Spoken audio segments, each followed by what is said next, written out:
We are delighted to have you join us. We have a great event lined up today, and I'm really excited to have Ed Russo join us today to discuss his role as President Trump's environmental advisor. Ed is an environmentalist and a self-described environmental crusader. He has authored the book Donald J. Trump, an Environmental Hero, which folks can purchase on Amazon. I was first introduced to Ed during the first Trump administration, and it's exciting to have him back on the scene advising on an array of environmental issues. But before I jump into our program with Ed, just a quick word about ConservAmerica for those who may be unfamiliar with our work. We are a 501c3 nonprofit that promotes pragmatic solutions to our country's energy, environment, and conservation challenges. Our mission is to educate and advocate for meaningful, sustainable policies and reg reform, including the use of market-based approaches. Today, as part of ConservAmerica's monthly webinar series aiming at promoting thoughtful engagement on important and timely topics affecting our shared environment, topics we know are important to all Americans. We believe that a strong economy and a healthy environment must go hand in hand if we are to pass along a better world for our children and grandchildren. We will take questions today from those online, so please feel free to send those along in the Q&A box, and I'll do my best to get to those. So let's jump into our discussion. Ed, welcome. It's good afternoon. It's great to have you back at DC Central Casting. Lots of things going on at 1600 Pennsylvania Avenue. Border security, energy dominance, threats of tariffs, and the list goes on and on. But I was really pleased about a month ago, before Inauguration Day, news broke about you being tapped by President to lead an environmental task force. And folks have a lot of questions about the task force, the objectives. But before we get into that, I really want to talk a little bit about you and who the president's tapped to lead this effort, so folks get to have a better understanding of you. You're a self-described environmental crusader. What does that mean, and what should the public know about Ed Russo and the type of advice you share with the president? I think to become an environmental crusader, it's an official designation when you get your brake lines cut and your house shut up, which I did. So I have a kind of a attitude of being fearless, because once you've been through that, you're not afraid of too many things. And I was working to close down a landfill. Landfills. That's like calling a dump. That's like calling a donkey a Mercedes. Landfills. At some point in time, we have to spend some time looking at the history of landfills and why they have never lived up to the original expectation of what they were designed to do. But this particular dump that they call the scenic sanitary landfill, how funny was that in the day? This is in the 70s, and this scenic sanitary landfill was depositing post-consumer waste right in the groundwater. They cracked up, they had this machine that broke up the groundwater, put it in the groundwater, and then just filled it up. And in this part of New Jersey, the rural part of New Jersey, everybody had their own private well. Could you think about that? And so people were getting sick and all that. And the DEP was like, don't worry about it. It's a scenic sanitary landfill. And remember, the way garbage was handled back in the day, especially in Jersey, it's controlled by an organization which starts with an M. Mm-hmm. And it wasn't the Mormon Tabernacle Choir, right? And so that's why I got my brake lines cut and my house shut up. On the day we closed it, it started with an explosion and a fire on January 14th, 1979. And we finally got to final closing on September 8th of 81. It took us all that time to do that. They were in violation of everything, and it took us that time to do that. And on that day, on the night of that celebration of closing it, is when about 2:00 in the morning, somebody decided it was a good idea to drive in front of my house and unload a gun towards my house. I thought you were joking about that. You were serious about somebody shooting your house up. Yeah, I called 911. It's part of the police record and all that stuff. It was a scene out of Godfather 2, drag my wife on the deal, get my kids and all kind of stuff. And there I was doing stupid things. I was into guns and I was into black powder. So I had this can of black powder that I thought it was a good idea to put it. I rested it on my front door, and then I went up the stairs and had a weapon. Anybody come to my front door, I'd blow off the whole front of the house, but that guy would be gone. But the police came and kind of the whole I'm glad thing. the police intervened and you're safe. So for those who But haven't read that your kind book, of puts me in a category of being an environmental crusader. That got it. and 50 other things I've been involved in. Well, for those who haven't read your book, how did you first meet the president? I think it's an interesting story. So, Well, I after being the what was my title? Like being the mayor, the head of the town was Chester Township. So I was president of the township council, and so from there I moved to Bedminster, swearing never to get involved in environmental anything or in politics again, because it ruined my marriage. I mean, it was just you have to take so much time away. I'm sure everybody on this phone realizes that the time you put in environmental protection is just enormous. And so I moved to Bedminster, and in 3 months, I'm head of the Environmental Commission. I'm chairman of the planning board. And I don't, this. If anybody knows Bedminster, New Jersey, it's just this place where it's really hunt country, horse country, not golf country. I was a golfer, but if you're a golfer, you get to hate golf over time. And not only did I hate golf, I hate golfers. So I passed an ordinance that made it impossible. And for those municipal land use geeks out there, you can't just say golf's not allowed. You have to say it's a conditional use, and you say it's approved, but you have all these conditions. And the magic is, if you don't want something in your town, to put conditions in there that sound and are very difficult to achieve. And then they just go to some other town that hasn't figured that out yet. And that's what I did. And I retired. I moved down to Florida. And I get this call from buddies of mine. And I just so you know, I was good friends of John DeLorean, the DeLorean thing. And I leased 80 acres from his 500-acre estate in Bedminster. So I knew that property. I was president of the Upper Raritan Watershed Association also, which is responsible for the air and water quality of 28 towns. I was your local tree hugger, dirt kisser kind of guy. And so I did what I thought was all good work. And then I just said, that's it. I'm going to Florida. And then I got a call saying, yeah, you got to get up here.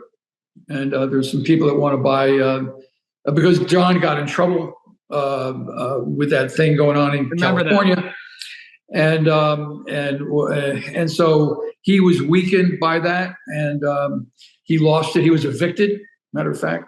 I was brought up by Judge Gilbert, forget his first name, Superior Court Judge of New Jersey. And I was put in charge of the property, 500 acres, to make sure John was evicted properly. I had to take care of their dogs. I changed the locks, all this kind of stuff you do. And it was during that period of time, over some months, that I did that, went back down to Florida, and then Donald showed up and was interested in making it to the golf course, and he couldn't get around my ordinance. So that's what I put in the book, which was a very contentious meeting. But I read everything I could about Donald before I flew up, first class, limousines, all that stuff. And then it was very contentious. But after that, he still tried to get around my ordinance. He couldn't. And then he called me up with that interesting phone call. And he just said, I'm giving you an offer you can't refuse. I don't, care about anything. I want my golf course. You're in charge. And he hung up on me. That's how he negotiates. And it was, then I went and talked to Forbes, Malcolm Jr. and Christy Whitman, I think I talked to, yep. And all the Woody Johnson lives right across the street. Bedminster is made up of people that they didn't come over on the Mayflower. They own the Mayflower, right? These people are old money. And Pierpont Morgan, Cyrus Vance, all these people. So I talked to everybody, and I said, here's an opportunity, or it's a dumb idea. And they said, oh, hell no. We need you to get involved. We need an inside guy, and we need you to do the right thing. The right thing to do. So, and all years later, because I don't really give a damn about what you do on a golf course. The whole thing is golf course a noun or a verb? Yeah, people are going crazy with that one. But the noun part of it is just grass and trees and ponds and habitat and all these things. So I could care less if you hit a golf ball or or throw a frisbee or any of that. It's all erosion control and stream stabilization and habitat expansion and enhancement and carbon sequestration and oxygen creation. And that's what a golf course is. Who cares?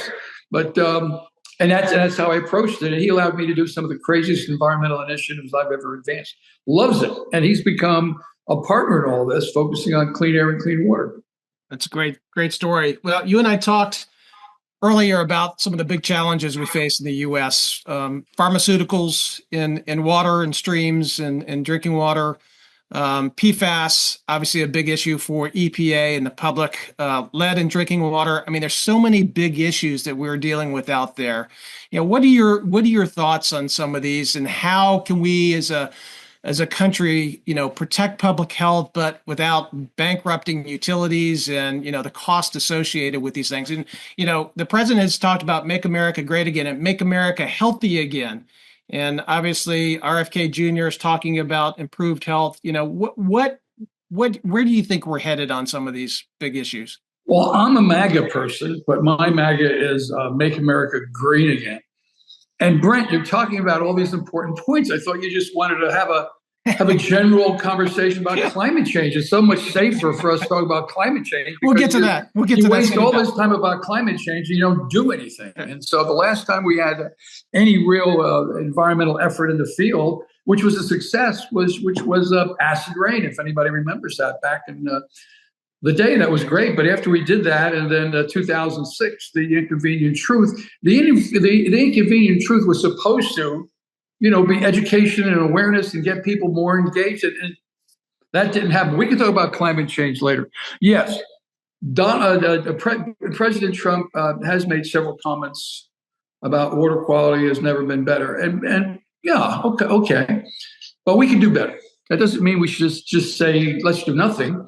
It's like, hey, there's lead in the water in Flint, Michigan. That is an insult to humanity. That is, how could we ever let that happen? Lead in our water, and that's one of the fundamental things. That test is very easy. It's a water quality test for you to get a domicile, a certificate of occupancy. You have to prove you have access to clean water, and these thousands of these people didn't have it. And so people are just thinking, well, that was nice, and we fixed that. No, we didn't, everybody on this call. We didn't fix it. It's still there. They had this litigation going for the activated charcoal filter manufacturer, who you all know, because they said that it takes lead out. Yeah, it takes lead out. That's great, but it doesn't take it to a safe level. And everybody's complicit in this. I mean, the press. Where's the press in all of this? Oh, yeah, well, we ran an article about it. Well, you didn't stay there long enough or deep enough or wide enough because you had these people with these bottles that they were showing everybody. You can go back and look at it. And with brown water, ooze coming out of the what was that? Because lead is a colorless and tasteless heavy metal. So yeah. So you went all through that, right? They came up with a solution that didn't make it safe. The EPA comes out with this action level of 15, saying, "Oh yeah, well we're not going to do anything until you get over 15." Well, Flint was 15. Mm-hmm. And if anybody on this call spent any time going to Flint like I did and talking to these kids, interviewing the senior citizens, this is a serious thing. And it's still going on. What are people doing? What's the press doing? But let me just finish by saying this about that. So I came up with an innovative technology that makes water out of air, which means there's no lead, no arsenic, anything. I have to add, just like in the RO system, you have to add magnesium and calcium to make it taste good. And so I'm working with the people of Flint and hurricanes and Harvey. I had to deal with that. We were volunteered our service to bring water to the people that were affected by that. And so I get a call from the EPA. Hey, you got to come up here. We got to know what you're doing. So I met with the top people at the EPA. This is 17. And you know the hurricanes we had in 17 and the fires, all this kind of shit. So the bottom line was, they were telling me, hey, this is serious stuff. We're about to come up with a list of the top 10 cities in America with lead. I said, what do you mean the top 10 cities? You mean 10 cities? I mean, it can't be worse than that. They said, no, the top 10 cities. I said, well, what the heck are they? And they said, well, we can't tell you. We don't want to cause a panic. I said, well, I can figure it out. There's Flint. They said, nope. No. Flint's not in the top 10? No. Flint's not in the top 10. Brent, today, Flint's not in the top 10. Okay? And that's There's cities much worse. I can tell you cities with 3 times the level of lead. The people there aren't being told. But you have people on this podcast, I hope, are responsible people that should be getting that information out, and they're not. Yeah. Why not? Yeah. Let me on that related topic on water in the U.S. As you know, there's a water crisis that we have going on, and it has to deal with a lot of rural and disadvantaged communities all across the U.S. whose water infrastructure is failing. It's old, it's failing, and they have not put enough money into O&M to keep it up. Lots of communities are struggling to find finances. As you know, I helped co-found the Water Finance Exchange along with my co-founder, Hank Habich.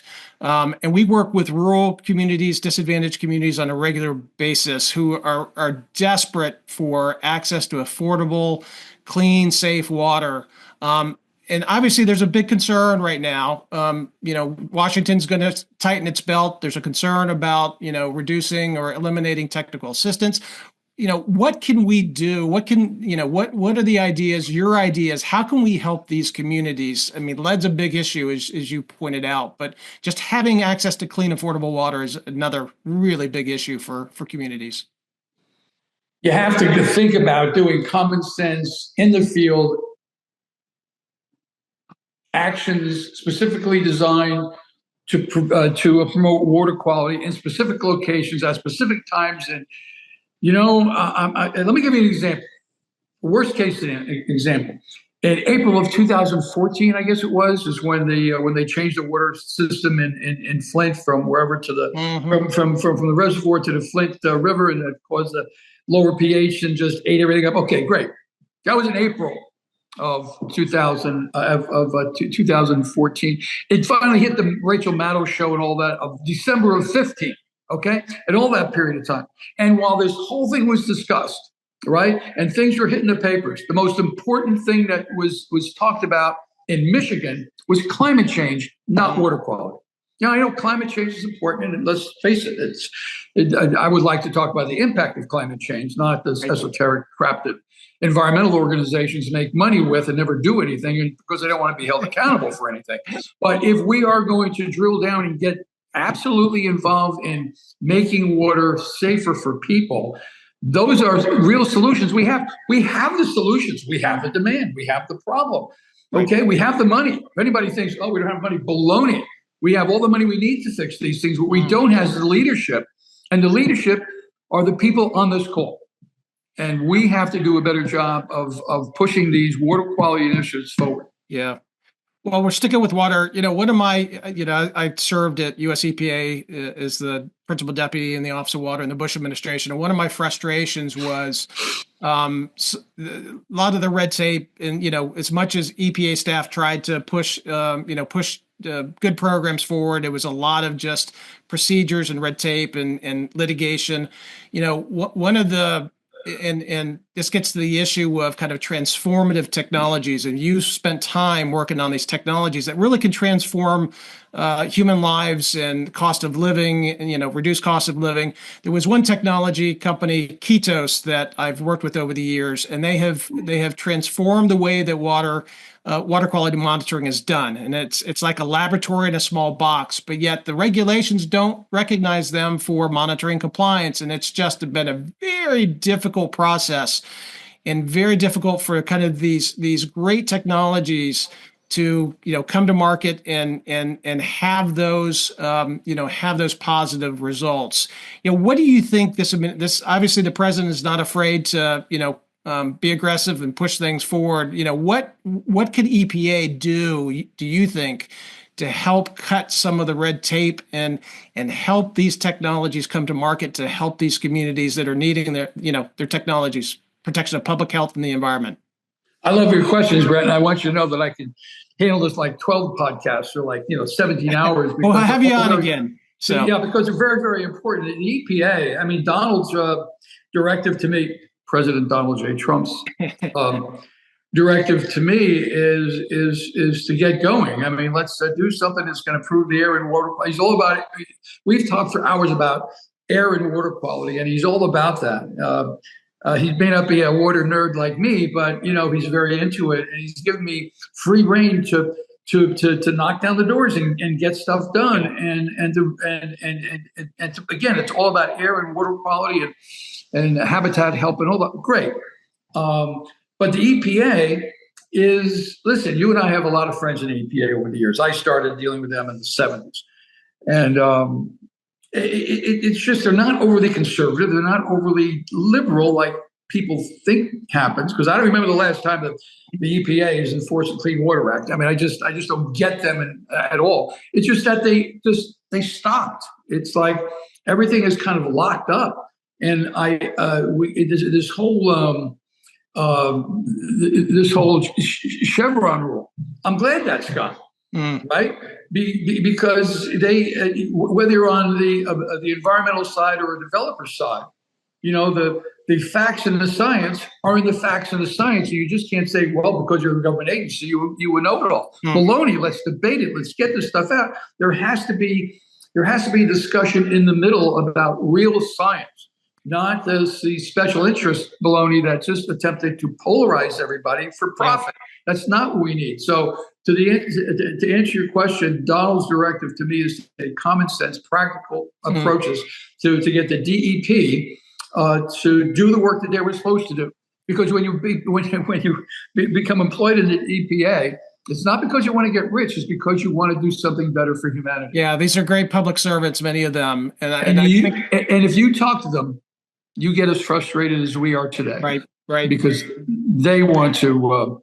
And I do think that the agencies, regulatory agencies like EPA, a lot of the staff are risk averse. And so if there's a failure, if they try something new and it fails, it's, all hell breaks loose. And so they're really not incentivized, the agency and the staff, to do innovative things. And obviously there's small things like the law and litigation that can prevent you from moving forward. But I think there's a lot of us that are just hopeful that the administration will be more bold in kind of promoting these outside the box and innovative platforms and technologies that really can make a difference. So yeah, let's do it. I mean, the whole purpose of this task force and everything is to get practical work done.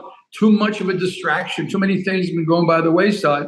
And listen, Donald likes to say that the water quality is the best it's ever been. I've said it before. Yeah, that's true.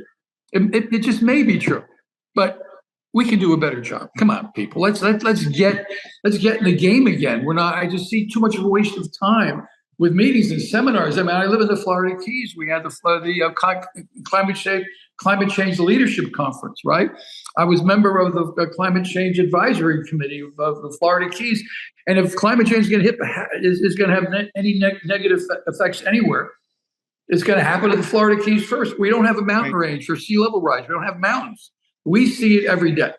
And that's fine. But let's do something about it. Let's just not talk about it. And the most important thing we have to do is reduce pollution, get better water quality, do things in the field today. There you go. So the president has touted the Great American Outdoors. Obviously, that was a great piece of legislation that he was excited. You and I are the only people that have heard of that, because nobody else has. The press never covered it. Yeah, a lot of the hook and bullet guys are very excited about that state conservation planning community, but it's a great piece of legislation. Do you think we'll see more? Do you think the president is interested in finding more ways for land conservation, using land more? What are your thoughts there? I think his focus is on other things at this moment. He's relying on me to promote that. If I can come up with clearly identified, actionable initiatives to make happen, that's great.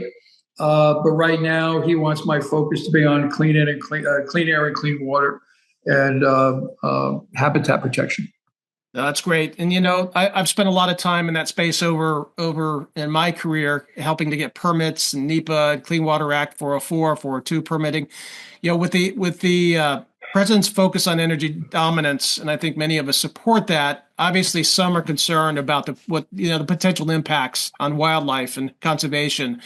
Is it your view that there's compatibility between promoting and advancing more oil and gas exploration and drilling, and also protecting wildlife in areas of conservation? What are your thoughts on that? Is there a balance? Oh, yeah. I mean, that's such a exciting question. That, I mean, let's face it, Donald's position is all of the above, right?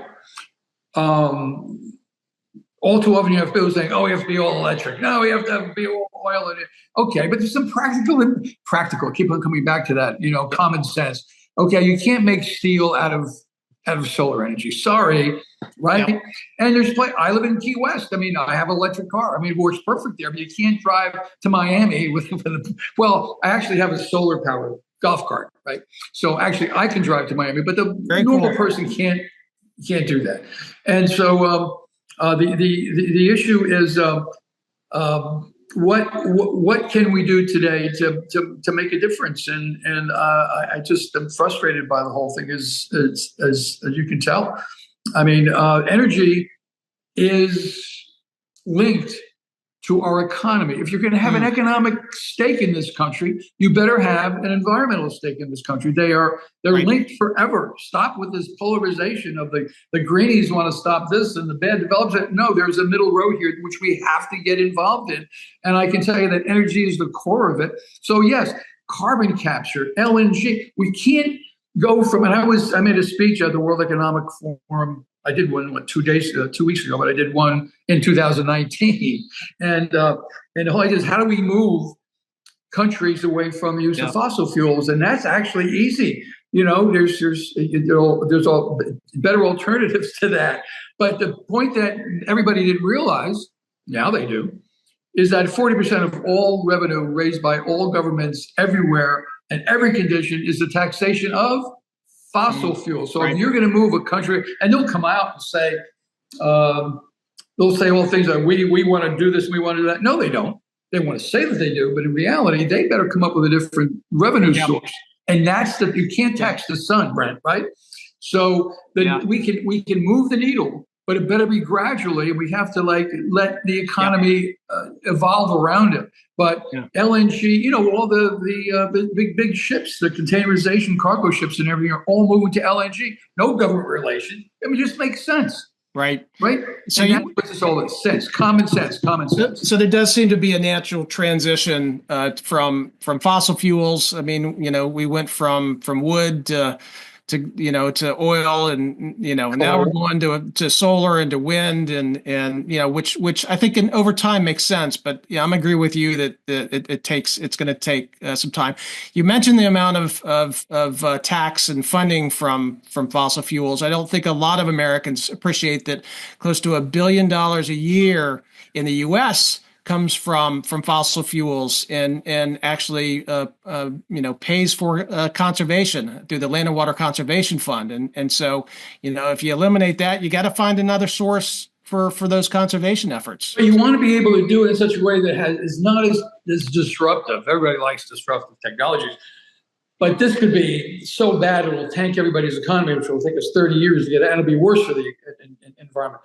The whole idea now is if we can keep gas stations and the distribution systems and the refineries, but have a different input into those refineries. Because if we go after everything at once, our economy can't withstand that kind of a hit. Exactly. But if we can, and there are technologies that have different sources that we use to feed the refineries that will give you just the same amount, and if not better fuel, but not using coal or oil or any of that stuff. Yeah, I know we've kind of skirted around the issue of climate change, but we are seeing a collapse, like in Alaska, of some of the fisheries, warming of the oceans in some areas. Man. So there's concerns about impacts upon coral reefs. You're seeing it down in Florida, the bleaching. And so, regardless of what the cause is, what can the federal government do to help restore these fisheries? Primary productivity in the oceans in the Gulf of Maine down 70% over the last 40 years. Terrible. So, I mean, and NOAA and NIMFs and all these, regulatory agencies do a good job of regulating, but they've never really been in a mindset of being proactive to restore.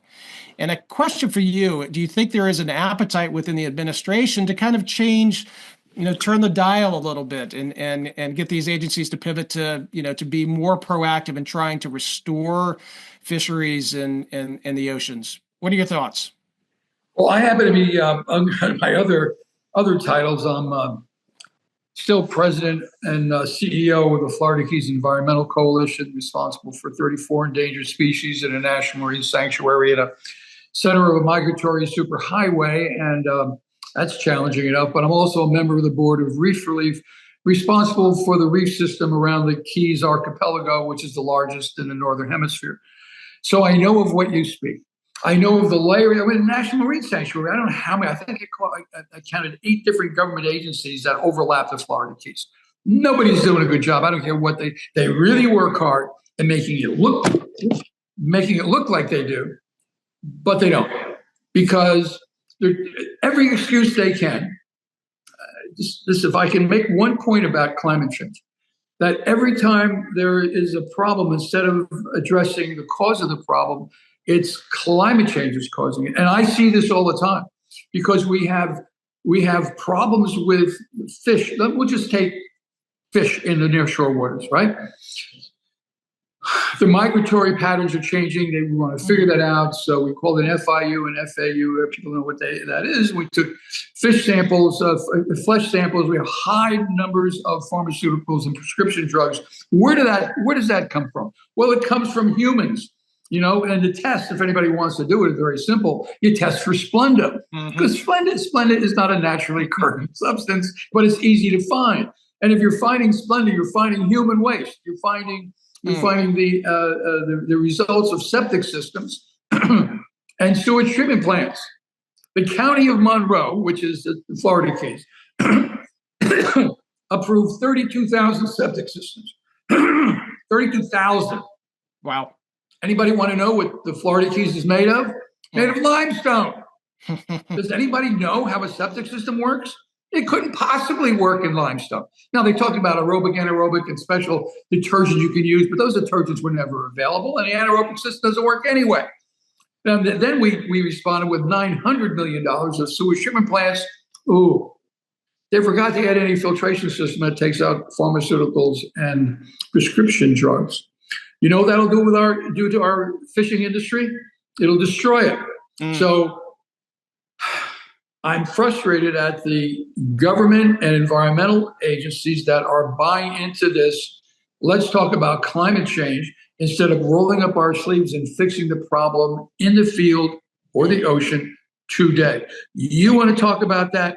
Donald Trump is leading the way. Join us. That's what we want to focus. How many times does he have to say we want to take common sense, practical solutions? Right. That's where the common sense, practical solution, and that's just one of many.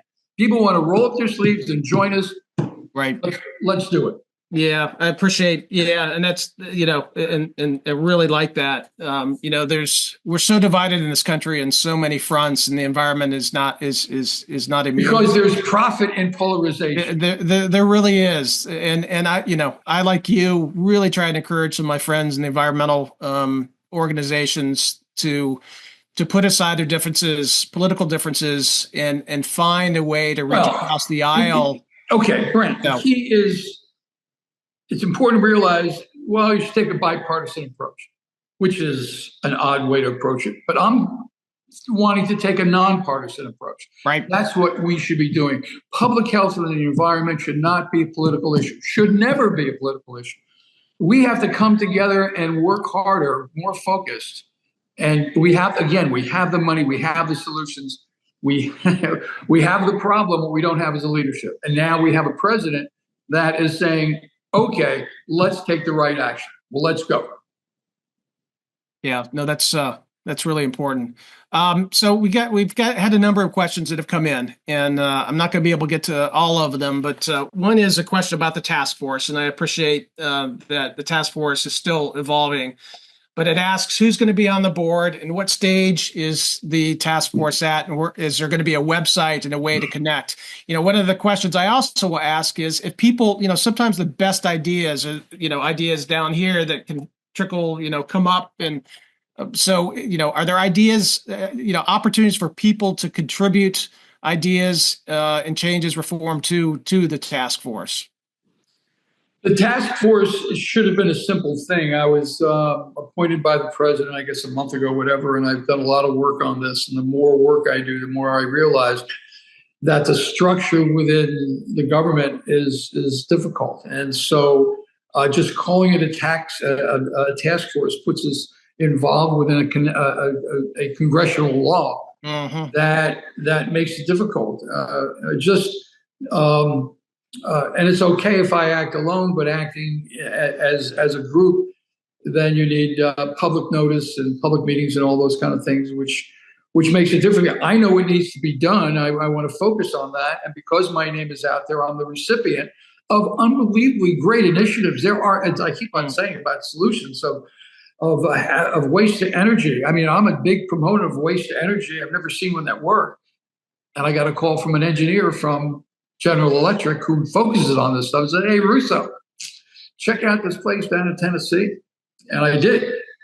It was no smell. Brent, I'm telling you, there's a waste energy plant of no hydrogen sulfide, none, zero. It's unbelievable. And it's just and I'm impressed. And there's also what we can do with human waste and animal waste and how to encourage a lot of different things. Okay. But to do that, I need to get through the regulatory procedures and policies. Again, this is not anything unique to the Trump White House. It's just any White House would have to do this. So I'm kind of getting pulled back a bit. I'm very frustrated by it, but I have to adhere. When you are associated with Donald Trump in any way, you come under more scrutiny than anybody else, and therefore you have to be better than everybody else. So it's like, okay, we can do that, but I just need to get past the regulatory. It's going to take a little time. It's going to take a little time. Yeah, but anybody has any initiatives that they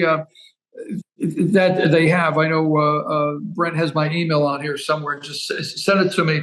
And what I'm doing is compartmentalization. I'm taking tasks at a particular place, desalinization, carbon capture, whatever, putting a team together, making sure they're all organized right with the right expertise with the right people, and then letting that go and taking on another one. So if you have an issue of farm waste or water quality or habitat, just let me know and we'll try to get to it. So on those issues, I've been involved over the years on trying to promote environmental markets can be much more efficient, and the federal government has been generally supportive of markets. We've had a successful market on acid rain, reducing acid rain in the Northeast. Very healthy wetland mitigation banking markets. Are there other opportunities, do you think, to create ecosystem markets within the U.S.? Water quality, additional air. What are your thoughts on the use of markets generally? Well, there's an initiative that is very exciting because it's working already. They've raised hundreds of millions of dollars.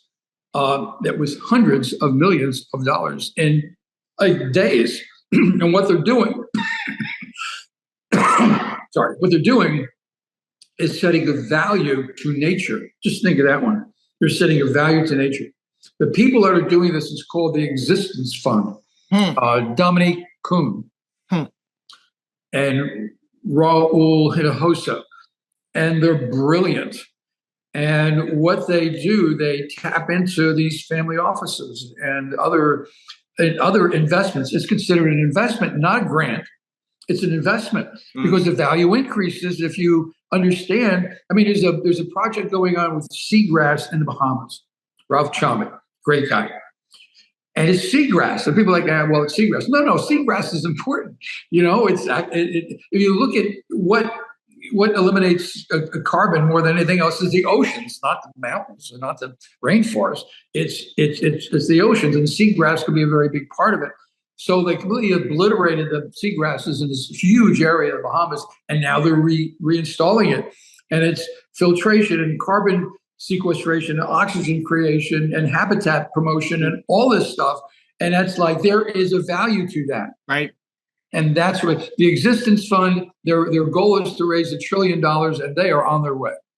Well, that's great to hear. I think there's a lot of folks that are interested in how we can do a better job of supporting these markets, ecosystem services, because you're right. I mean, Mother Nature provides so many things to all of us, and they're not always free. It obviously takes money to protect them, and one of the challenges that you talked about obviously are the regulations and procedures that you even have to go through to set up this task force, the White House. And as my friend Rick Otis just reminded me online, that to have sustainable change and reform, many times will require a change of law, new regulations, new laws. And so, hopefully there will be an opportunity for this administration to work with stakeholders and others to codify some of these great ideas and remove barriers that could actually accelerate restoration in a cleaner environment. That's important. It is. Okay, great. But if you're an old guy like me and you've seen how this works, we can, and I have, passed all kinds of environmental regulations and stuff. I've been in government for I don't know how long, and I've been a volunteer for even longer. But the fact of the matter is that you can pass any regulation you want and have almost no effect. But one reporter, one journalist, one of these people that have passion and look at these things in a nonpartisan way, knowing the importance of it, they can write an article that can change the world. Yep. And that's what we're missing. Got another question from my good friend Christy Plummer, who writes, the restoration economy is estimated to be even larger than 1 trillion outdoor recreation economy. How can we work with President Trump and the task force to fully harness the sector in the economy to tap into the significant restoration needs that will benefit fish and wildlife, wetlands, rivers, and coastal resources, local communities, and sustain U.S. jobs? Wow, that's great. And yes, just the answer is do it. Do the research to find a fund you want to get into. I mean, this new one is the Existence Fund with Dominique Kuhn and others. There are other funds that work like this. The money is out there. Oh my God, the money is out there. And then my job essentially is to take all those assets and energy and passion and focus it on solutions in the field today. I mean, the fundamental part of this is that we're wasting our time. And when anybody on this podcast puts their head on the pillow tonight, just remember that there are children that are dying of malnutrition around the world because we're doing nothing. We're just talking about, let's go to a seminar in Key West and talk about climate change for 2 days. Okay, that's great. But take 10% of that effort and put it into a water quality analysis somewhere, a water quality initiative somewhere, an air quality initiative, stop pollution, stop people from just ignoring environmental laws, because all you have to do is hire the right attorney. You can do what the heck ever you want. I mean, carbon credits, yeah, carbon capture, I'm into. Carbon credits is an excuse to continue to pollute. Just raise your prices and buy carbon credits. That's not solving the environmental problem. Remember, our client is nature. Our client is the water. Let's focus on that. The carbon credit community may take issue with that, but well, sure, because there's an economic focus on it. But I don't care. It's not the money. The money's out there. It's the actual work in the field. And if people are polluting, the whole idea is to reduce the pollution, not get themselves to pay their way out of it. Because I don't know where the money's going. Yep. Right? Yeah, I'm not happy with that. I've had a lot of questions come in. I can't take them all on agriculture, the importance of agriculture to protecting water quality, to protecting endangered species, habitat. What are your thoughts? Well, I'll ask a question. It comes in from Alex Eccles. When he says, we passed the conservation title to the Farm Bill when we did, which was hailed as some of the most important environmental action of the last half of the 20th century, it actually cut federal spending while improving environmental outcomes. Are there strategies being considered to use similar strategies? Yeah, well, it's all education and awareness. As you know, the Clean Water Act and these farm bills and all this stuff, that's great. look what we did, and then when nobody's looking, they gut them, right? The Bevel Amendment and all these things that are just terrible and despicable. But it's educating awareness. I mean, Yeah. It's there are ways to do the environmentally appropriate thing, whether it's habitat, water quality, fertilizer, all those kind of things, and it'll be much more effective in farming. Right. Right? You have drip irrigation instead of spray irrigation, and I can get all through the reasons for that. Anybody on this podcast who understands all those things, fertilization. And just like in development, I come from a community of thinking that says that any kind of development or agriculture, anything that has a soil disturbance, can be done with a net environmental gain. You Right. just have to shut up and step back and listen and watch. There are endangered species, there are threatened species, and every one of those could be enhanced by improvements in land use. You just have to include that, deal that into what you're doing. So farming is, I hope I'm not insulting anybody, but farming, believe it or not, is the biggest polluter in the world. Sorry, that's just a fact. And so if they could be, and they are, some farmers are just so far ahead of this, it's great. And they're making more money than the people that are not doing this. There's sound environmental principles that they can fold into their process that will be much better for the environment and much more profitable in their bank accounts. Yeah, the non-point source pollution program that Congress enacted through Clean Water Act and what EPA and others, USDA, have been trying to really advance. There remains a lot of progress that still needs to be done there. I mean, you come from Florida, you understand the impact of pollutants on the estuaries there, and can we do more? I mean, we've done a great job of regulating end of pipe, the 402 program, but 404, you're dealing with so many billions of sources out there. How do we do a better job at actually reducing those non-point source pollutants? Okay, it's a philosophy. It starts with this poem from James Malins back in 1895. He was talking about temperance, but now it's an environmental poem. And I look it up. Look for the long version. There's a short and a long version, everybody. But it should be made part of everybody's daily ritual to read this poem. And the poem essentially is, better to build a stout fence around the edge of a cliff than an ambulance down in a valley. Now I'm dealing with it. It was just pretty simple, right? But it's like, oh no. There's all this big ag, big sugar, big septic system, sewage treatment plants all draining into Lake Okeechobee, right? It's like, oh, what do we do, right? Because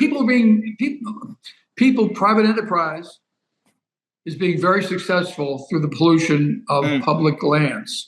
So their solution is say, let's take more public money and let's build this reservoir. It's going to filter it out.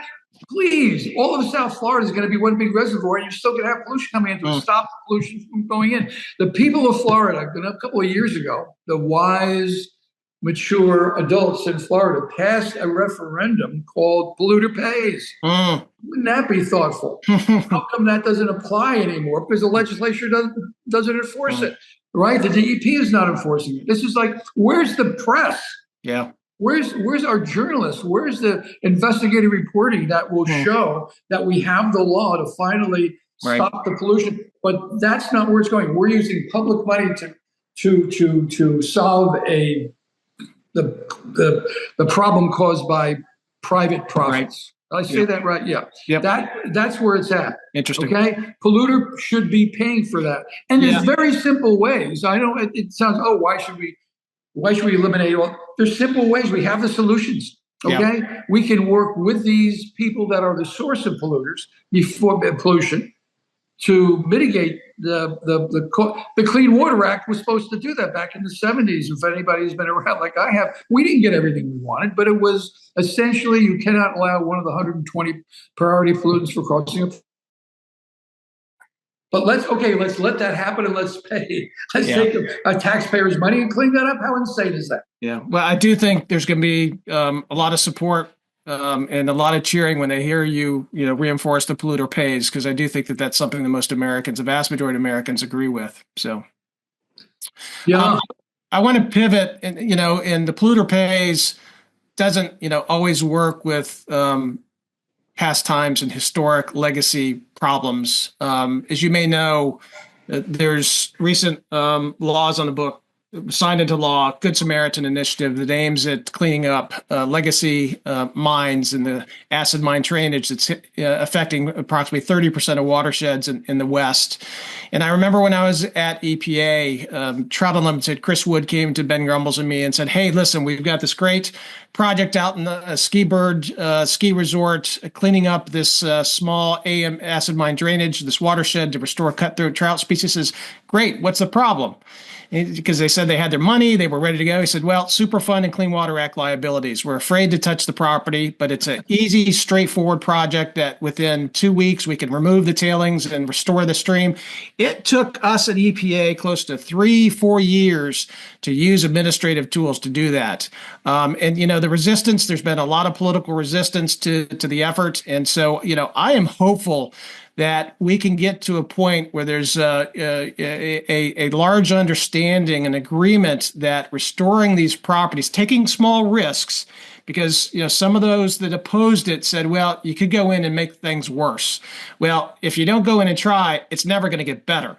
So how do you balance those? What's your view on balancing those risks with the benefits that could actually, result from taking these actions?